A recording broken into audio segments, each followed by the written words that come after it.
If your TikTok watch history isn't loading or the option to view it isn't showing up in 2025, don't panic. I've got the fix. First of all, open the TikTok app on your device and make sure you're logged into your account. Next, tap on your profile icon at the bottom right, then tap on the three lines at the top right, then tap on Settings and Privacy. Here, scroll down and look for Activity Center. Inside, you should see the Watch History option. If it's not there, try clearing the TikTok's cache. To do this, go back to the Settings and Privacy screen, scroll down and tap on Free Up Space. From here, clear the cache and relaunch the app. If it's still not working, make sure your app is updated to the latest version. Just head to the App Store or Google Play Store, search for TikTok and tap on Update if it's available.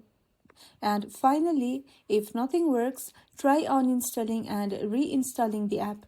This usually refreshes everything and brings back missing features. And that's all.